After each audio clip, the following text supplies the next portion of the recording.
Okay, everyone should be able to see my screen. And it should be showing the PowerPoint slide, what to do when you're having a baby. If you will, Ms. Johnson, if you'll monitor the chat box for me for questions from the participants, that would be great. That would be helpful. Thank you. So we're going to go ahead and get started. And this morning, our series is on what to do when you're having a baby.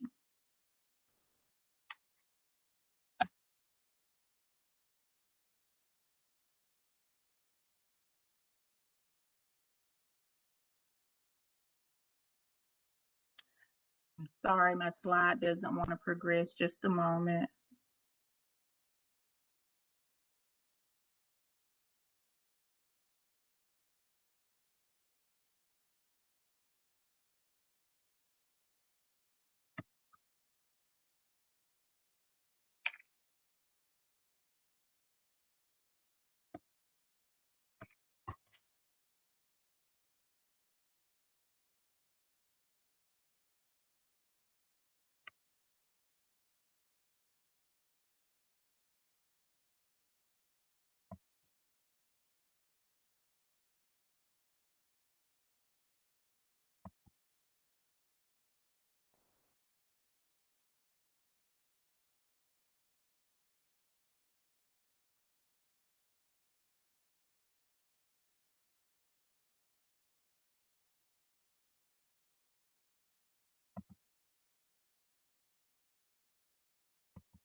I'm still here, just a moment. I'm trying to, my slide, it will not progress. I'm trying to see if there's another mode I need to have it in.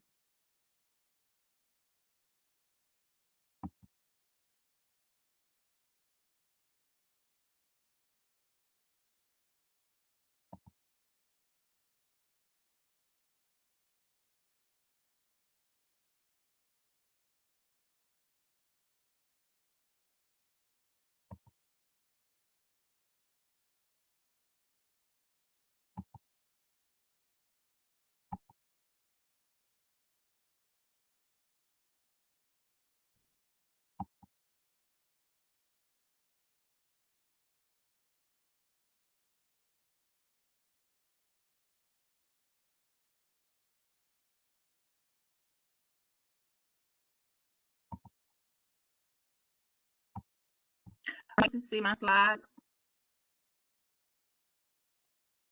Yes, we can see them. Yes. Okay. I'm not in the full, like the slide mode. So can you see them okay, Ms. Johnson? It's a little small, but we can still read it. Okay. For some reason, it's not progressing when I go to full mode from beginning. So, okay.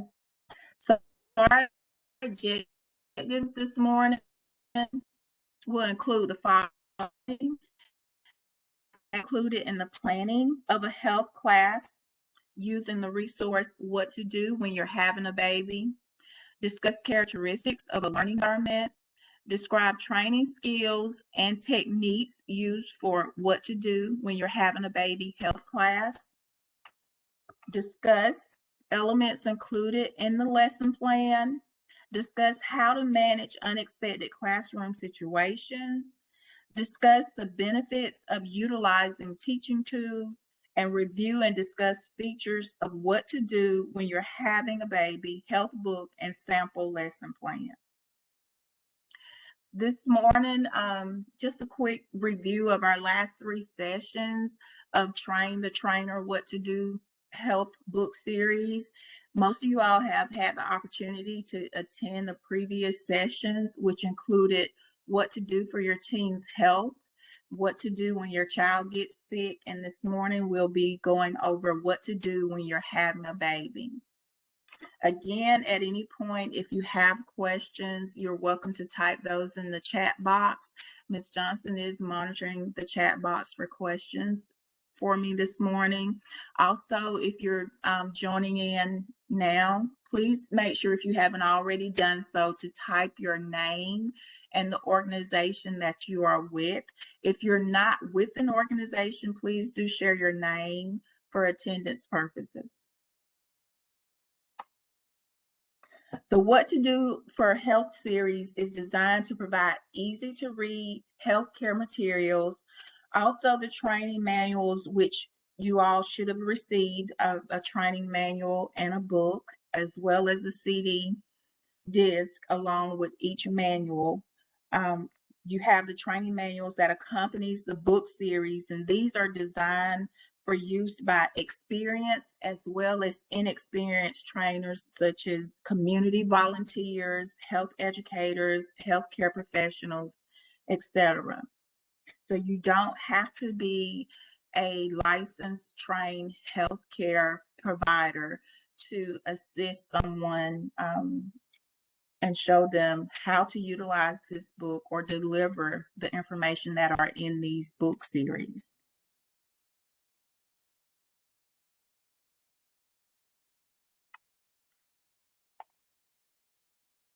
This morning, we want to talk about the budget, the attendance, and advertising as it relates to a class that you may be planning.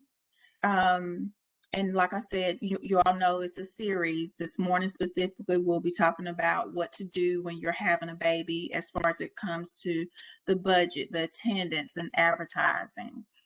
As far as the budget, this is the first step when you're getting ready to plan a class, developing a budget.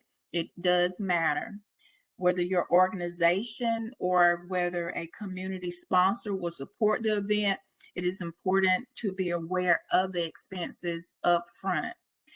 In your training manual, in the appendix, there is a handout there that you can utilize as it relates to planning for a health class.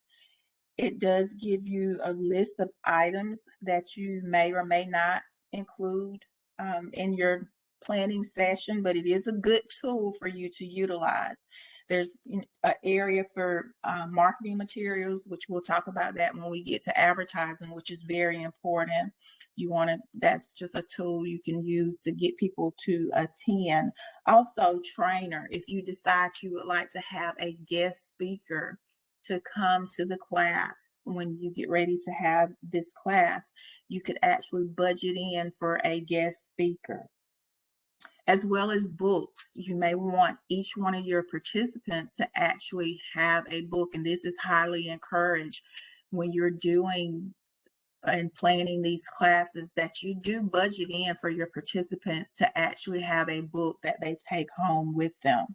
Some other items to include in your budget include, of course, the room, if your organization, if it will not be at your organization or you want to plan it out in the community somewhere. You want to budget for tools, equipment you may need, like a microphone, a screen, projector, as well as you may decide to serve refreshments and have giveaways or door prizes.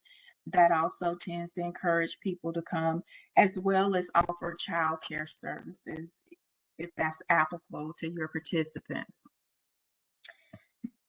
In addition to planning for a health class attendance, after the budget becomes the importance of making sure you've done everything that you can do to encourage individuals to attend.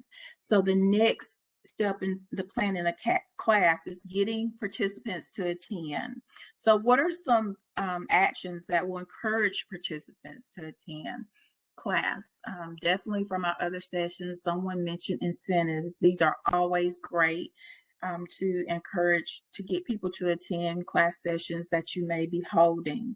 As well, in addition to incentives or door prizes, giveaways, you also want to take into consideration the timing and location of the class. These are important as it relates to encouraging attendance. Whenever possible, you want to use a location that's easily accessible by, for example, using public transportation. Everyone may not, depending on, the population you serve, and oftentimes there are individuals who do not have access to personal vehicles to get around, and they rely on the public transport system. So you want to take this into account when you're planning for a location. Is it easily accessible by public transportation? In addition, as it relates to timing, it may be necessary to offer early morning and early evening classes. You want to make sure you make your class available where you can accommodate as many participants who could possibly attend. And keep in mind that, some of your participants, again, depending on the population, may be working, may be in class, work night shift, just various things as it relates to their schedules. So you want to be accommodating and trying to offer your classes early morning or early evening classes. Also, as we mentioned, that it's related to the budget, budgeting in refreshments and things like that. You may decide to serve refreshments and offer childcare. These are things or tools you can utilize to actually encourage participants to attend. Dr. Allen, Yes. if I may, I might have missed it before, but I wanted to bring up one other thing too. When considering the location is parking, because sometimes we can find the right location, but the parking may be limited. Or if we're going to offer childcare, perhaps a location that may have a play yard so the children won't get restless. That was just something that just popped up, and I just thought I'd share it.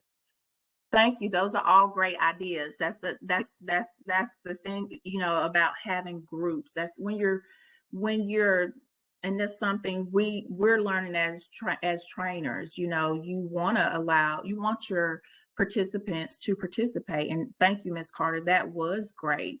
The idea of making sure there's adequate parking and there's a safe area for the students not students, but the children to actually play if you decide to offer childcare. And even if it's not a playground, just having a room that is, safe and is filled with things that will, keep their interest while their parents are attending the class. Thank you, Ms. Carter. Also, advertising, this is important. Advertising is very important because basically it informs the people about the available classes. Also, it focuses on reminding people about the class and keeping their interest in attending the class as the dates get closer. And what I mean by that, you don't want to start, if you want to have say you finish this session and you want to have a class as soon as possible, you actually want to give yourself 4 to 5 weeks to at least minimum to get your advertising done. You put the information out there, communicate it to the individuals, allow them time to plan, to sign up. And as they sign up, you follow up. You send like follow-up emails, or you may give a follow-up call reminding them that there's an upcoming class. Also, sometimes some people like to actually send an email the day before as a reminder. So advertising is very, very important. You want to make sure you give yourself adequate time to advertise. This will allow for people to be informed about the class, allow for people, to adjust their schedules if they do plan on attending. And of course, as the class gets closer, you want to keep in communication with the individuals who have signed up. Now, as it relates to costs for advertising, there are some economical ways that you can do this. For example, putting up posters, sharing flyers. These are all economical ways that you can advertise for your class. Also, if this is you all who are community organizations, oftentimes radio stations or even local newspapers will actually either give you the advertisement free or they'll give it to you at a discounted rate. So those are just some economical ways, some innovative ways you could advertise. Of course, you could use social media. That is one way. You could also advertise your health classes.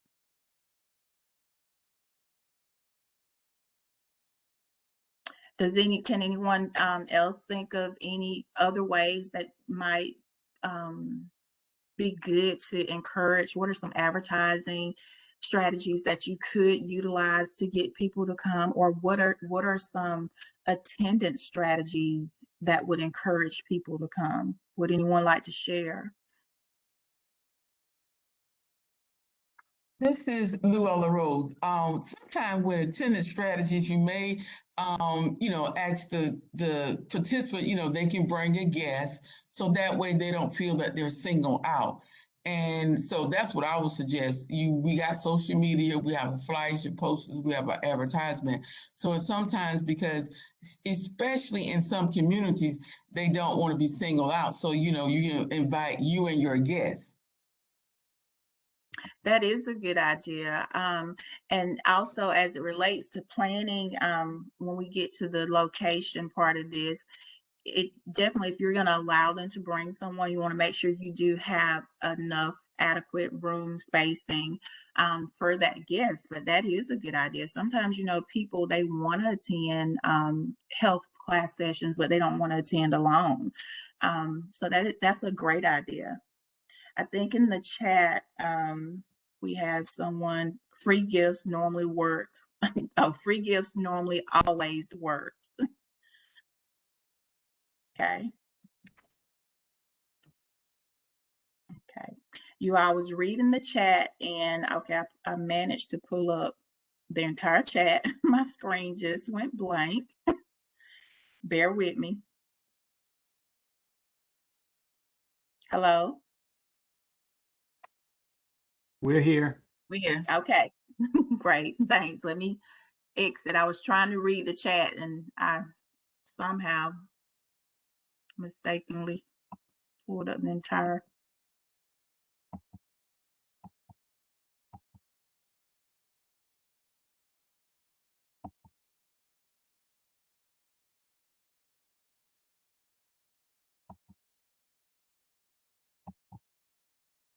Oh, great.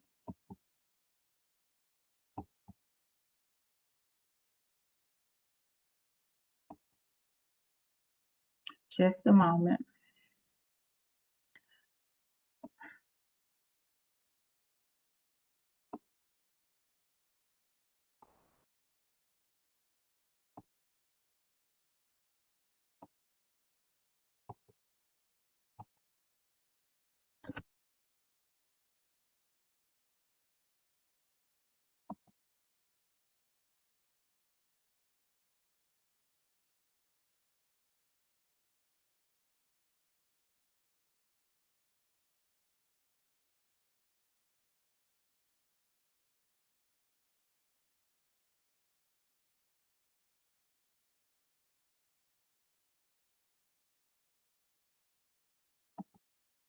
Okay.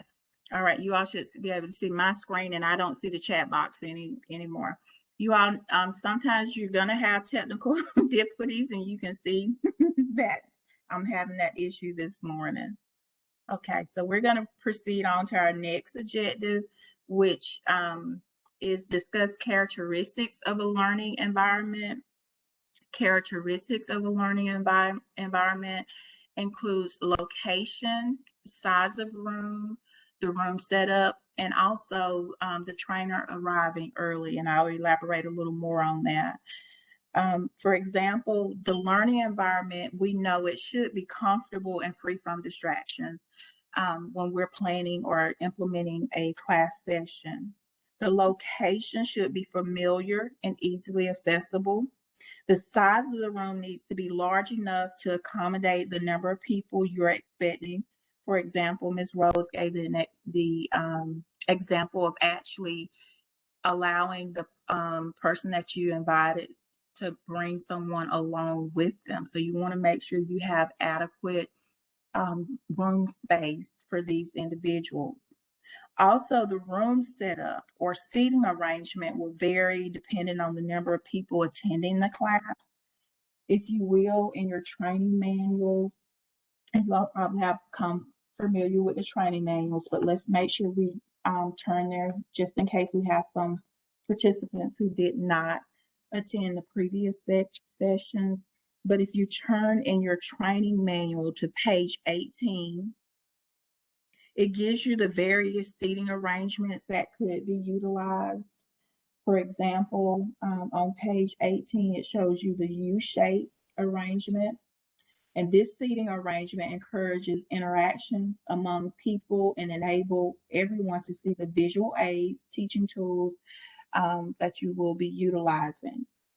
Then if you have a small group, you can use the arrangement where there's a table and everyone is set up around that table, especially if you don't have a lot of teaching tool visual aids that you will be utilizing. You may have maybe 3 to 4 people and you want to use the around the table setup, and you'll be utilizing the book going through doing the hands-on.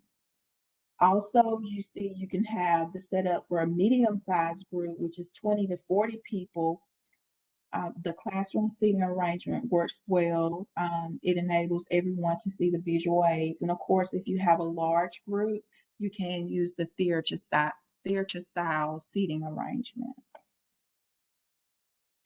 In addition to the seating arrangement, you want to make sure the room setup should provide all people with a good view of the trainer and teaching tools. In addition, the room should have good lighting. A microphone may be necessary to make sure that the participants are able to hear the trainer. And of course, the temperature. You want to make sure the room temperature is comfortable. It is recommended that the room temperature is anywhere to 68 to 70 degrees. And, you want to adjust that as needed. The more people you have in a room, the more heat is generated. In addition to the learning environment, it is important for the trainer to arrive early. The trainer arriving early helps to facilitate a comfortable environment and makes for a positive impression. It is recommended per the training manual that the trainer arrives at least 30 to 45 minutes before the scheduled class time.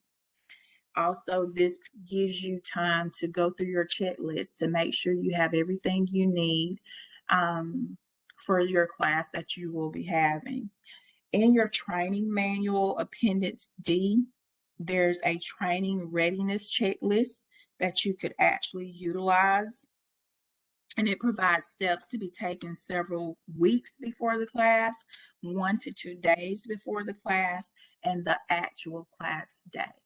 So all these factors contribute to a learning environment that is conducive for learning. The location, the size of the room setup, the temperature of the room, the seating style, the way you have your participants arranged, as well as for you to make a good impression, you want to arrive early and make sure you have all your tools, your supplies laid out that you will need.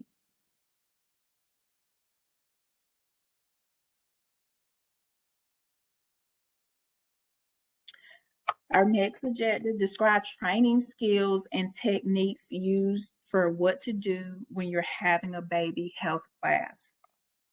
Training skills, they will vary from trainer to trainer, but your manual does go over some basic skills that trainers need to utilize while actually implementing a health class. Trainers do not need, and you want to stress, and I'm stressing this, and you want to stress this if you have people in your organization that you will be training to actually use these manuals with participants. Trainers do not need to have a medical background to teach people how to use what to do when you're having a baby book or the other books within the series. Trainers need to become familiar with the book from cover to cover.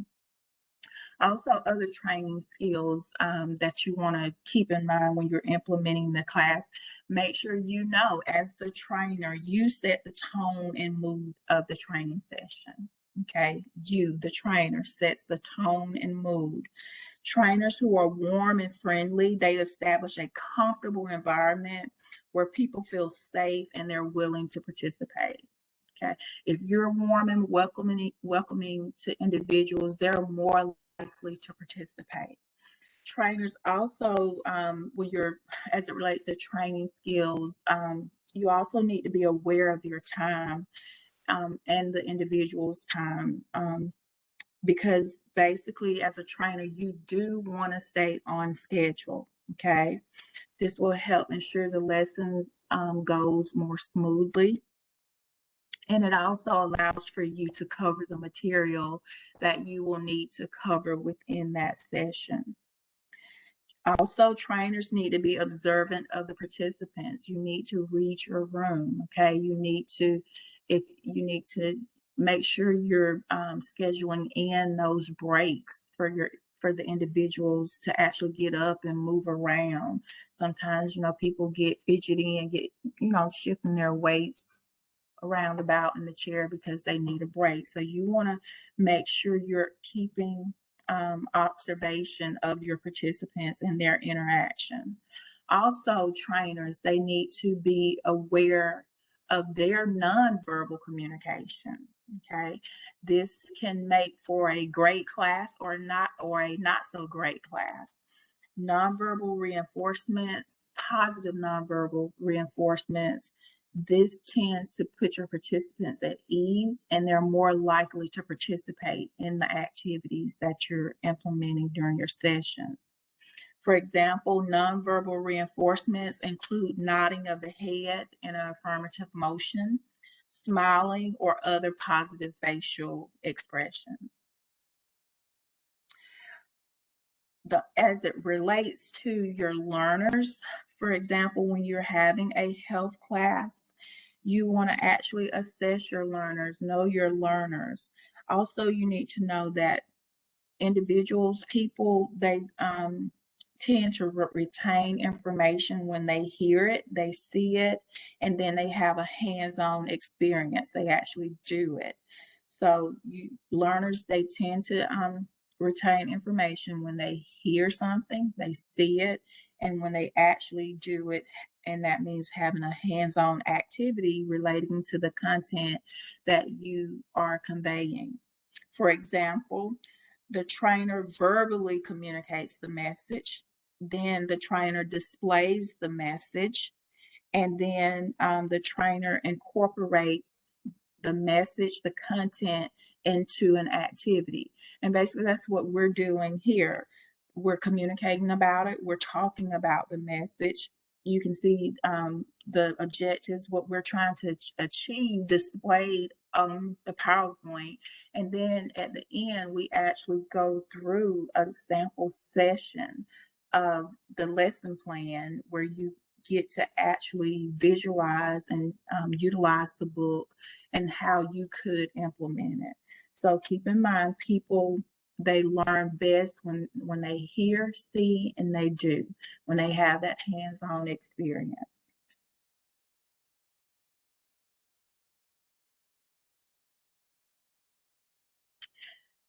Elements included in a lesson plan. There are certain basic elements you want to make sure you include in your lesson plan. Again, it's very important that you do assess your population, your participants' learning needs. For example, I'm not sure some of you have had a chance to look at the lesson plan. There's an activity where you actually have the participants fill in their information in the book, the front cover of the book, their name, important numbers in the front cover of the book. But what you want to do is make sure you don't pressure people. You want to encourage them to do it, but you have to keep in mind as it relates to assessing the learning needs, you may have some individuals who are not able to actually read and write. And this is something you do want to assess in advance, if at all possible. And you could do that through a simple survey by giving a simple survey prior to the individuals attending the sessions. So you want to make sure you do assess the learning needs of the participants. That's an element you want to include as it relates to your lesson plan. In addition, having objectives, that's important. Knowing what your objectives are when you're implementing a health class. And an objective is simply statements of the purpose of the training. So if you've had the opportunity, and we're going to look at it together, but in your sample lesson plan, they actually list out the objectives that could be utilized, that should be utilized as you're implementing how to use this book and going over the information that is within the book. If you will, turn with me to page 27 in your training manual. It actually talks about the lesson plan, and it actually gives you some example objectives, the different types of objectives that could be included. And these include your cognitive or your knowledge objectives.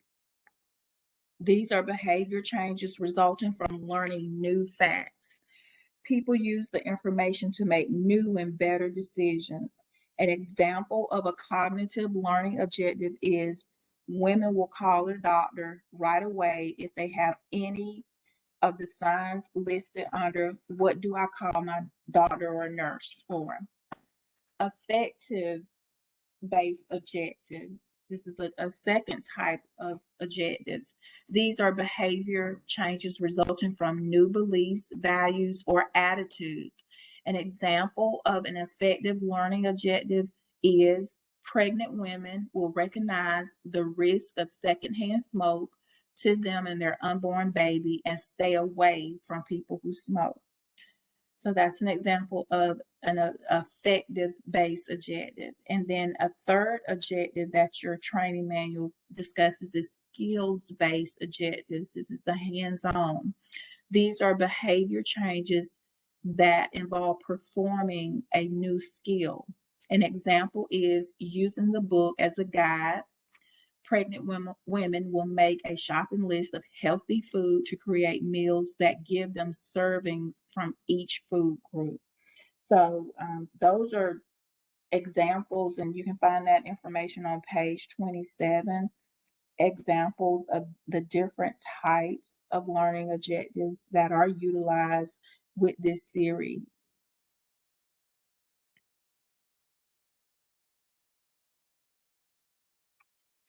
And like I stated, you want to keep in mind your learners, they learn best by doing hands-on activity. We learn by hearing, seeing, and doing, but we learn best by actually having hands-on activities that we get to participate in. And you'll see in the lesson plan, they have a lot of hands-on activity as it relates to the participants actually utilizing the book. Therefore, you want to make sure when you're planning your sessions that you're incorporating activities such as practicing looking up the information in the book, role playing, or making a list, which will facilitate achievement of the learning goals, the objectives that have been set.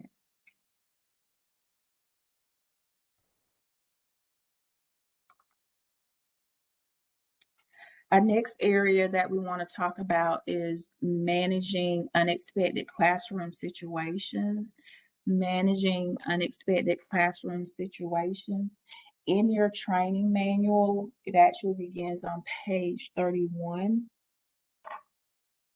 And it gives you some information as it relates to managing unexpected classroom situations. And sometimes this does occur. Where you may have someone who's being disruptive and it's not conducive for the other participants. The main thing you want to keep in mind is to stop the disruptive behavior. You want to stop the behavior. And you also want to treat the person with respect. Even though they are being disruptive, you want to make sure you treat them with respect. Also, keep the rest of the people involved in the class, and you want to stay on schedule. So sometimes you may have situations that are unexpected, and your training manual actually gives you examples of how you can actually manage unexpected situations that may arise during a health session. For example, on page 32, let's look at one of the examples in your training manual on page 32. You don't know how to answer a question. So you're in a session and someone asks a question, and you don't know how to answer it. So it gives you some pointers here. It reminds you your role is not to give medical advice. It is to teach people how to use the book. That is your role. You want to stick to the information contained in the book. And if you can't find the answer in the book, you tell the person to check with her doctor, with her doctor. So you may have those situations when you're actually implementing one of these health sessions as it relates to the series. Someone may even object with what you're saying, and you always want to refer them to their doctor. Is there anyone on the line who could actually, and I'm sure most of you all have probably conducted sessions where you've actually taught a class. Is there a situation you could share and that was unexpected or disruptive to the session? And what did you do?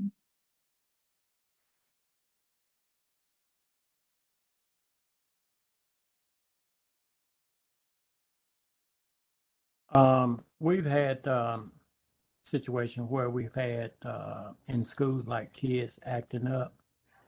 And that's why I think it's important when you're doing classes like this to have two facilitators there so that if one is being disruptive, maybe they can get them, out of the room and deal with the situation. So that's what we've been able to do.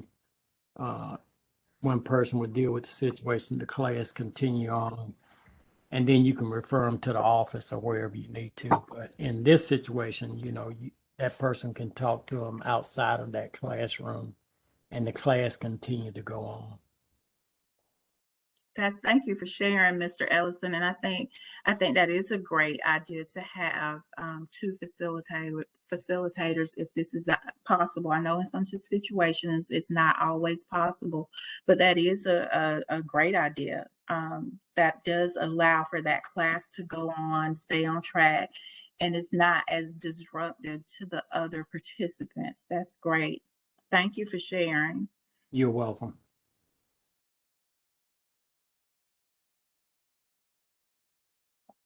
Dr. Allen, Yes. we didn't have really a disruptive situation, but it was things that we wanted to kind of like diffuse kind of any disruption that could possibly occur. So we, in the beginning, established the housekeeping rules after we basically announced where to find the restrooms and everything. We let the group kind of share their thoughts in the housekeeping rules on what to expect, from each other.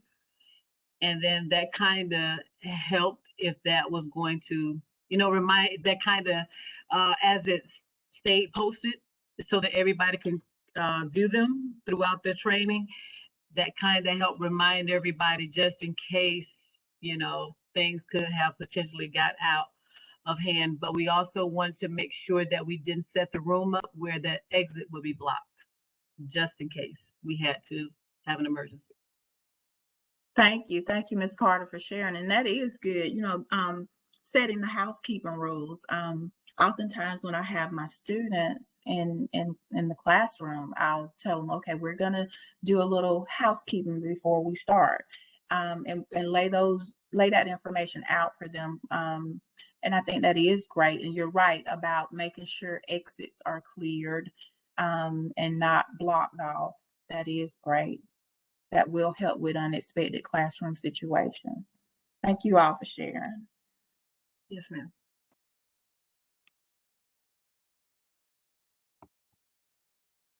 Okay, our next agenda, we want to talk about, we want to discuss the benefits of utilizing teaching tools. And there's just so many different types of teaching tools that we have available to us now. For example, of course, PowerPoint. And the great thing about PowerPoint and the tools, the resources that you've been provided with is that you get to modify those tools as far as adding color to the slides, and you could change the graphics, actually put more lifelike graphics to the slides, as well as you could use flip charts, handouts. Within PowerPoint, you could even put little videos that relate to the topic that you're discussing. It's just so much that you can so many teaching tools that you can utilize to keep your audience, your participants engaged. And here, these are just a few that are listed here. And I pulled these from your training manual because they go a little more in detail about these specific ones. But actually using PowerPoint, flip charts, and handouts. These are great tools. The handouts, they're definitely hands-on for your participants because it allows them to actually write notes. You may, have the PowerPoint you've developed and designed utilizing the resources, the PowerPoint slides that came with your packet, and you may decide to print that PowerPoint in handout form where it actually puts the lines next to each PowerPoint slide where your participants can actually take notes. This is good because it's an activity where they're doing and they're more likely to remember.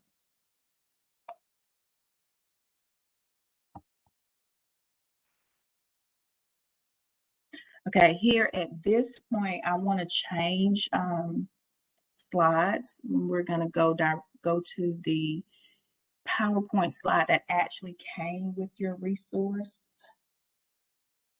Let's see. I'm going to stop sharing this PowerPoint and go to another one. Stop sharing.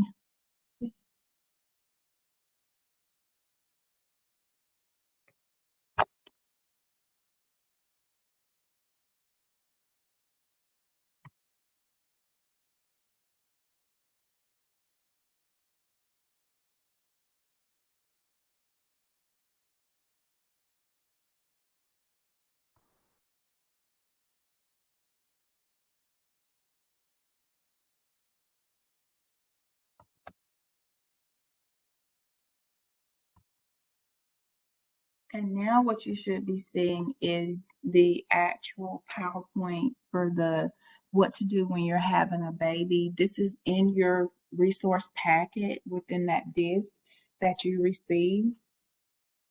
And if you turn with me in your manuals, your training manuals, to page 47,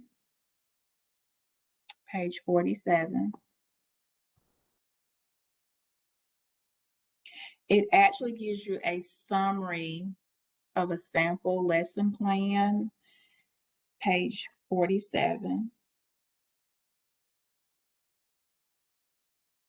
And we're going to read through that, and then what we'll do is we'll actually look at one of the sections. If you notice, there are like 5 topic areas for actually teaching participants how to use this book and reviewing the information, the contents within the book. We're not going to go through all 5 topic sections because that would actually take 2.5 hours. But I did want us to take some of our time and actually look at the resources that are here and available.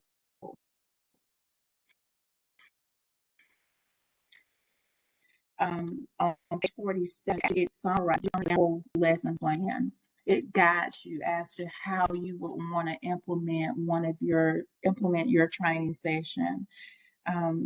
if you turn to page 47, it starts out goals of the class. And keep in mind, this is just a summary of the sample lesson plan, information you want to include when you're conducting this health class on what to do when you're having a baby. So at the end of the class, people will demonstrate how to use the book. And if we were in person, I definitely would be looking, to see if you all are actually, utilizing the book, able to look up the information, being able to tell me you can go to the table of contents, the front of the book, or the index, the back of the book, to look up information that you're searching for. In addition, use the book at home to practice healthy behaviors to have a baby, avoid things that can harm their unborn baby, recognize warning signs that are not normal and get medical care right away, learn about body changes during pregnancy and what to do to feel better. Again, the length of this class when you're teaching it is about 2.5 hours in length. As stated before in the previous sessions, you may decide to do the entire 2.5 hours, but you want to make sure you build in breaks if you're going to do one session, like have it on one day and decide to have it breaks. And not only that, you want to be able to actually allow your participants to do the activities that you have planned, because again, they're going to learn and retain that information more by hearing, seeing, but more so by doing. So the length of the class for what to do when you're having a baby is about 2.5 hours in length.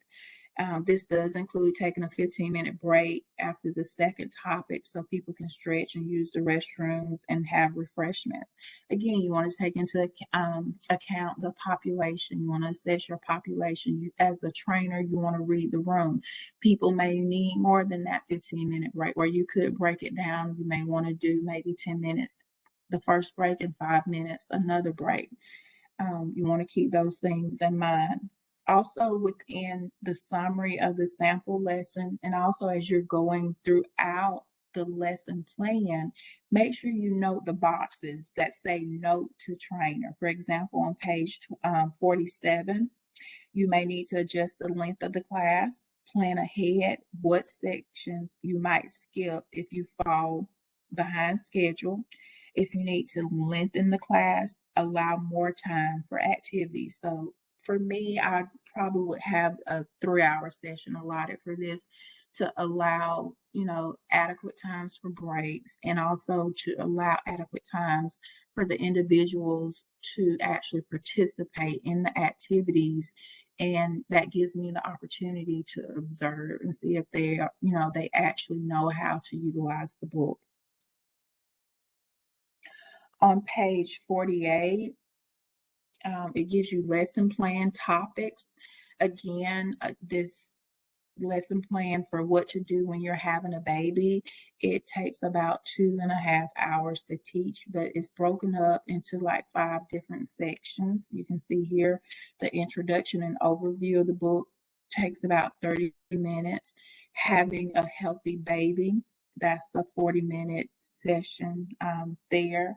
Of course, then you give them a 15-minute break, and then you go back into your third session, which would be pregnancy month by month. That's 25 minutes.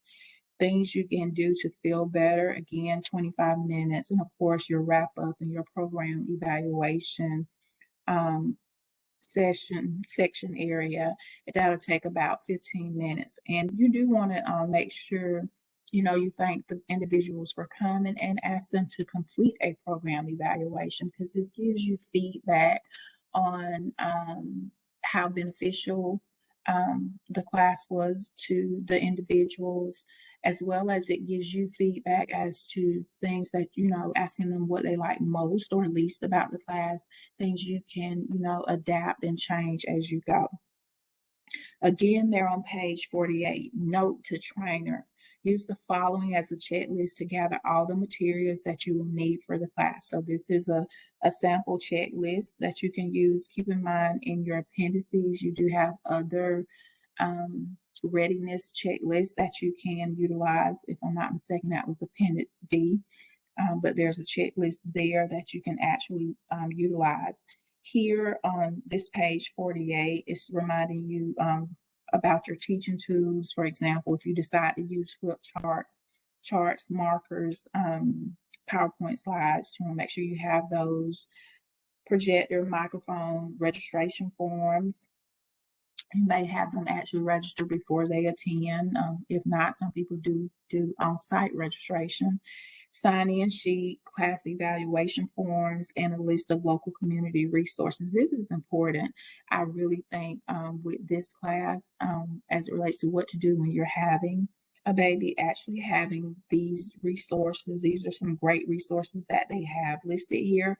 You all may can think of some other resources that you want to make available also, or even having like a social worker on site who'd like to volunteer, sometime to the community. I think that's a great idea. Also done that before, actually had social workers on site when I've done health education classes.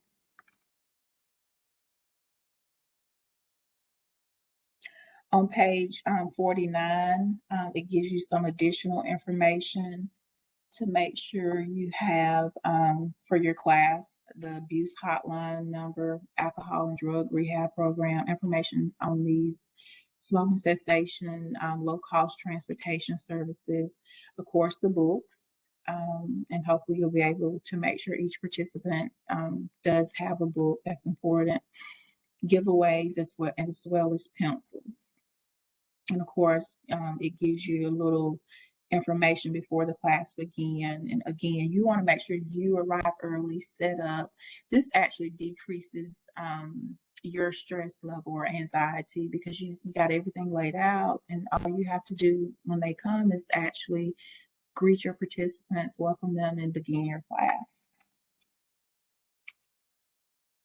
Let's take a look at page 51 in your training manual. Page 51 in your training manual, it actually goes over the first topic area. There's 5 different topic areas for teaching this class, and we want to look at the introduction and overview of the book, and this actually takes about 30 minutes, the introduction and overview of the book. As always, you want to make sure you state your objectives to your participants.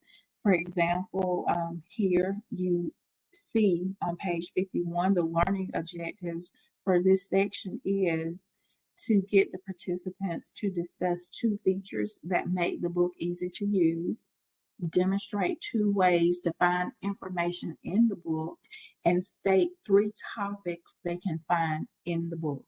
Okay, so those would be the objectives for this section.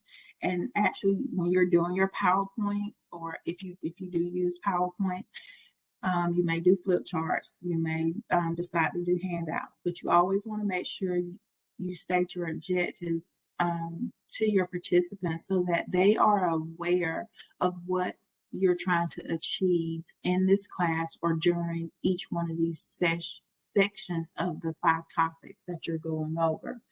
Also on page 51, there's a note to the trainer.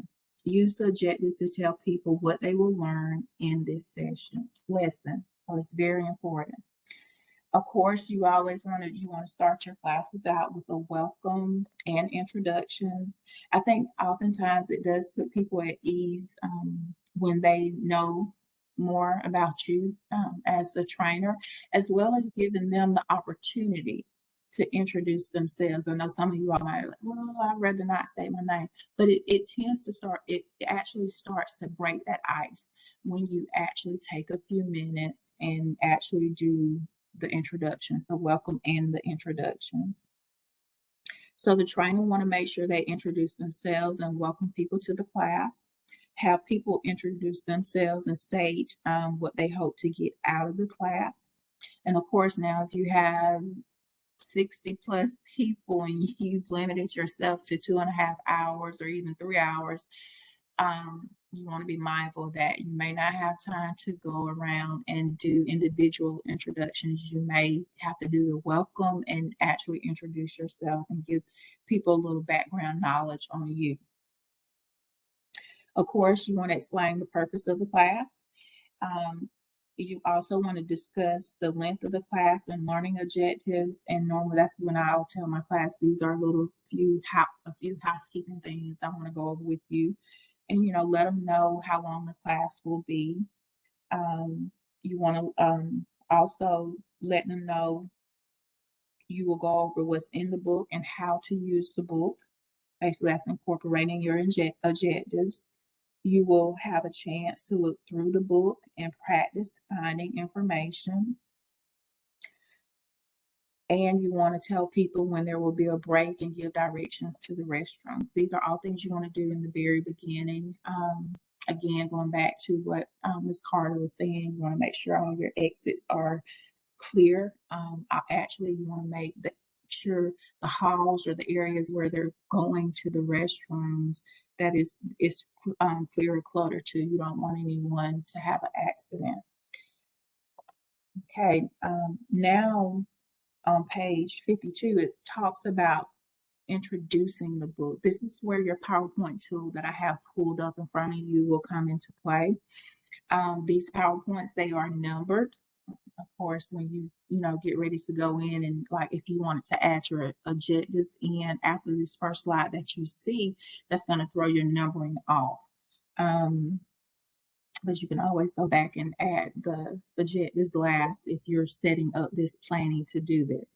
So let's look at PowerPoint 1 and page 52. So introduce the book. Okay, and it's telling you your training manual is going to guide you through. It says use PowerPoint 1, which you can see here listed on the slide. You want to give the individuals a moment to open and look through the book. Okay, so you introduce the book, you tell them what the book is about, and basically just a simple, straightforward fact.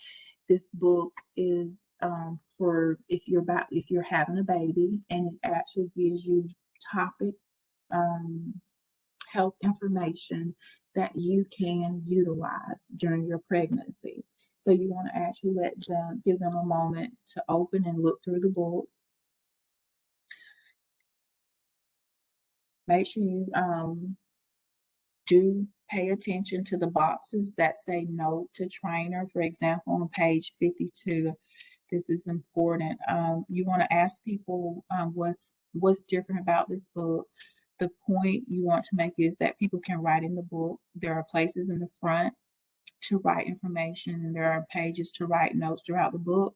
Have people open the book and write something in the book. They can write their name, their work phone number, their weight at their last doctor visit, or a question they want to ask their doctor at their next visit. The purpose of this exercise is to get the people to start using the book. But look what they have right there in bold. So make sure you pay attention to this. Don't pressure people to write in the book. They may have difficulty or not able to write. That goes back again to, assessing the learning needs of the population, the participants that you will be serving. Also, our next PowerPoint, like I say, your training manual, it guides you. Talk about the purpose of the book, and that's listed here on PowerPoint slide 2. What is the purpose of this book? It goes through the bullets that you want to make sure you cover with the class. The purpose of the book is to help you have a healthy baby, explain body changes during pregnancy, tell you what you can do to feel better, and tell you when to get medical care right away. Again, don't overlook the note to trainer boxes. This is important information. It'll help guide your class. It says, tell people they do not need a medical background to use the book. That does need to be stressed, as well as the book was specially written for women to use at home. The book does not take the place of medical care. That's important. And they should bring the book with them when they go to the doctor.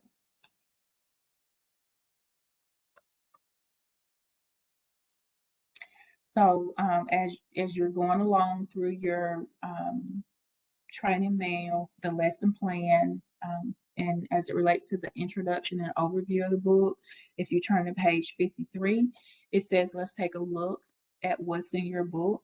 So basically, of course, you would walk around the room and you would tell them, open up your book on the front cover, and first page is the place for you to put important phone numbers.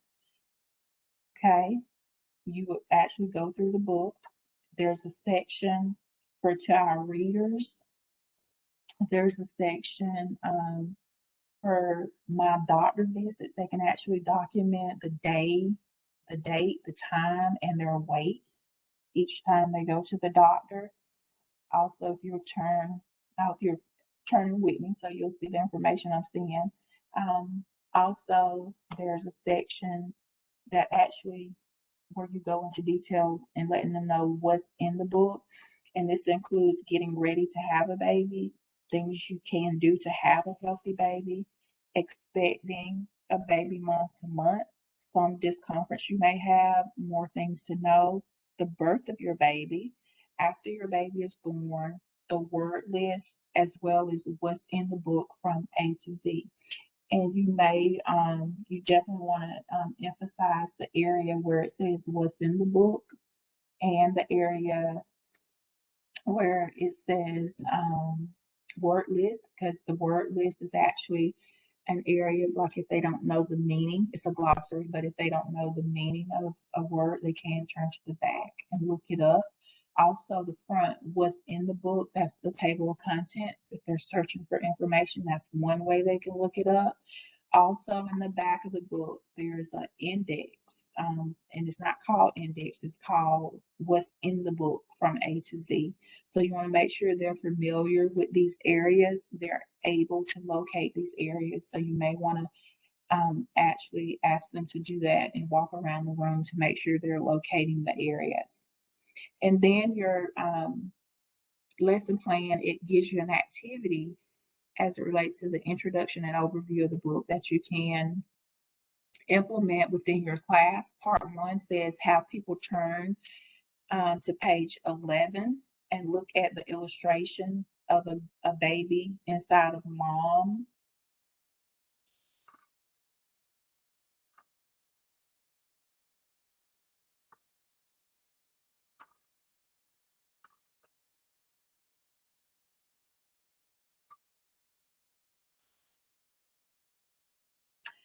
Okay. And actually, I think the pages might be off just a little. Okay. So you want to make sure and that's why you want to know the book from cover to cover.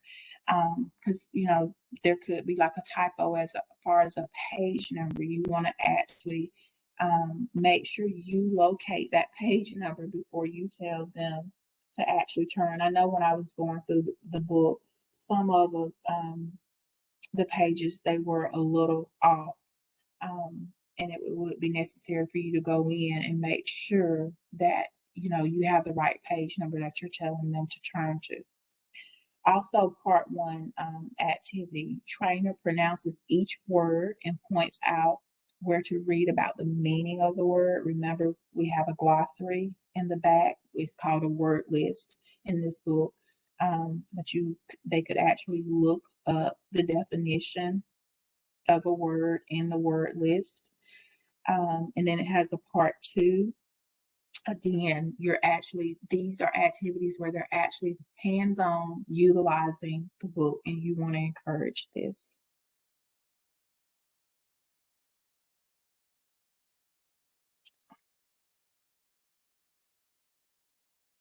Okay. F on page 54, as it relates to your lesson plan, 2 ways to find information in the book.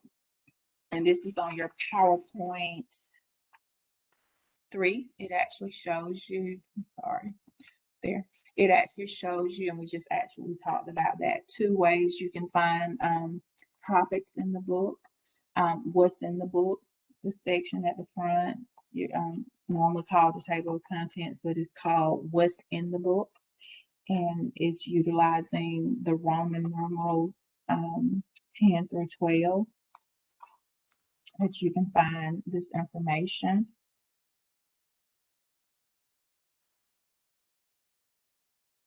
And then another way they can find information in the book is the index, what's in the book from A to Z. So you have them turn to the section that says what's in the book from A to Z. It's located at the back, and they can look up topics in this manner.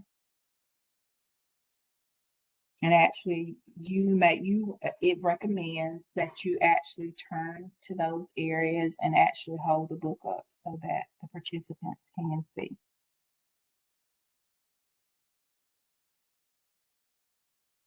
Then PowerPoint 4, slide 4. There's another activity as it relates to actually making sure the participants know how to use the book. You would have the participants in the class find the 3 topic areas. You can use these 3 topic areas you see listed here, or you could pick 3 other topic areas you would like to use. And of course, you would demonstrate, or you would ask them, okay, find special tests. And what you're doing as you're observing the participants walking around the room is basically you're trying to see if they can find that information. Are they going to the back of the book where it lists what's in this book from A to Z to locate this information? For example, special tests. It's going to be found on pages 22, 23, and 24. You can have them look up month 5 and back 8.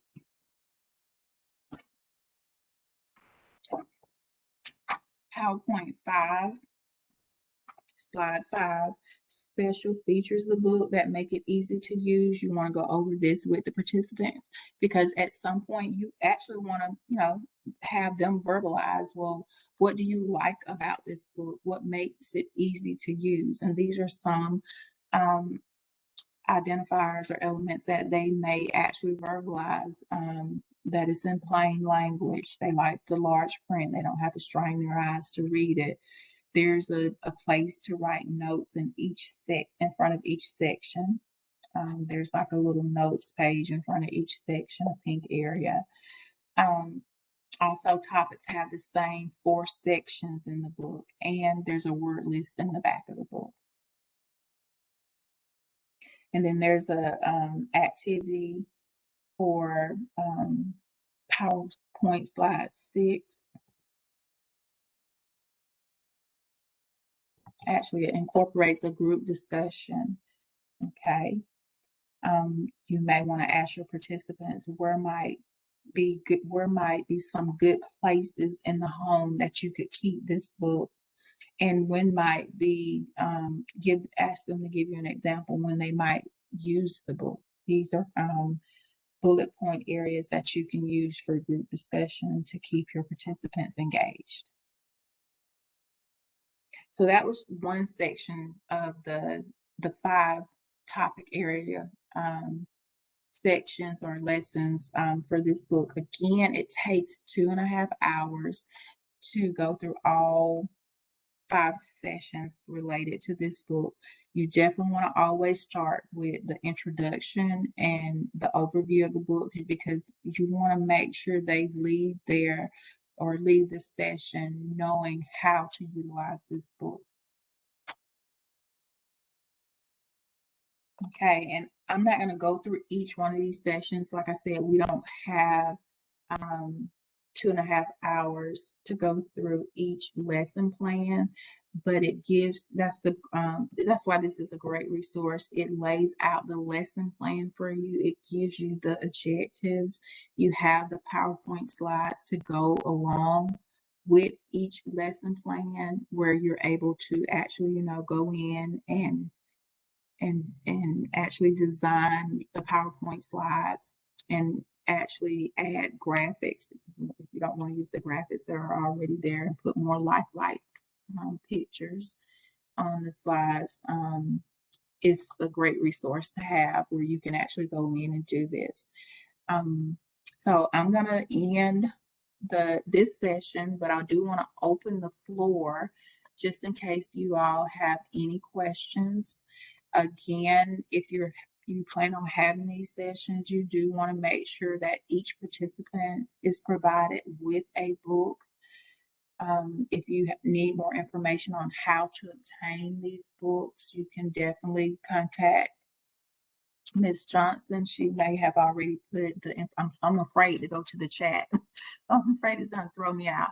But Ms. Johnson may have put the information in the chat box on how you can actually acquire these books for your trainings. We'll open up the floor. Do you all have any questions? I'm also going to stop sharing my screen and stop the recording.